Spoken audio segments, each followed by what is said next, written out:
Good morning. This is Ryan Donovan, CUNA's Chief Advocacy Officer, with your CUNA Advocacy Update audio briefing. It's September 21st, 2021, and here are three things you need to know about credit union advocacy this week. CUNA and the leagues wrote congressional leadership last week in support of paycheck protection legislation. We support S 4117 and HR 7777, legislation that has been introduced by Senator Kramer in the Senate and Representative Houlihan in the House, which would simplify Paycheck Protection Program loan forgiveness process, making it easier for small businesses with loans under $150,000 to have their loans forgiven. We also joined over 100 trade associations urging Congress to support this legislation last week. We also wrote to NCUA Chairman Hood last week in our continued engagement of NCUA on pandemic-related issues. We've written the NCUA probably more than a dozen times since the beginning of the pandemic. Certainly, we've had a number of conversations with them. CUNA, leagues, and credit unions have all engaged in this effort. Our letter last week reiterated some of our specific concerns that we're hearing from credit unions and includes a number of policy recommendations. We're looking for NCUA to explore ways to reduce the denominator of the net worth ratio, including by excluding zero and low risk assets from the net worth calculation. We'd like to see the agency permit credit unions to capitalize interest on consumer mortgage loans in connection with loan modifications that are made during the pandemic.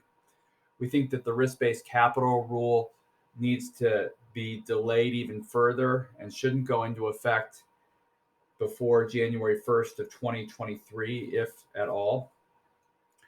We've asked the agency to have some forbearance on any potential NCUSIF assessments.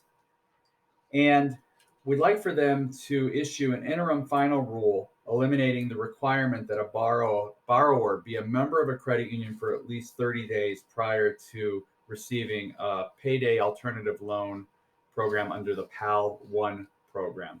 So a number of things we've asked for in that letter, which went to the agency last week. The third thing to know about credit union advocacy this week is that the congressional schedule is in flux at this moment. We all mourn the death of Supreme Court Justice Ruth Bader Ginsburg, and now Congress and the president have to figure out the best way forward in terms of filling that seat, and that's going to disrupt what we expected the congressional schedule to be. But this week, the House and the Senate are in session. The House will be considering a number of bills: HR 4447, the Clean Economy, Jobs, Innovation Act; HR 6210, the Uyghur Forced Labor Prevention Act; and HR 6270, the Uyghur Forced Labor Disclosure Act. There are also a number of bills on the floor under the procedure called the suspension of the rules. That's where they consider non-controversial pieces of legislation. The Senate's going to come back today. They'll have consideration of judicial nominations. We do expect at some point that a continuing resolution will be introduced and could be considered in either chamber this week. As I think everybody knows, the fiscal year for the federal government ends on September 30th. So there's just a few days to go before that takes place. As usual, we are following several hearings on both sides of the Capitol. The Financial Services Committee is going to hold an oversight hearing on the Treasury Department and Federal Reserve's pandemic response. That'll be on Tuesday. On Wednesday, the Senate Commerce Committee is going to hold a hearing on the need for a federal data privacy law. We'll be sending a letter for that hearing.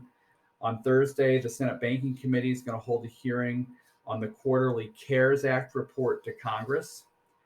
Also on Thursday, the House Small Business Committee Subcommittee on Innovation, Workforce Development will hold a hearing on the Paycheck Protection Program, an examination of loan forgiveness, SBA legacy systems, and accurate data. We'll be sending a letter for that hearing. And finally, on Friday, The House Committee on Small Business, Subcommittee on Economic Growth, Tax, and Capital Access is going to hold a hearing on a review of Paycheck Protection Program forgiveness, and we'll send a letter for that. Here's a list of our upcoming comment letters. We encourage you to take a look at these comment calls on the CUNA website at cuna.org/advocacy. That's it for this week. Thanks for joining me. If you have any questions, don't hesitate to reach out. I hope you have a great week. Thanks so much.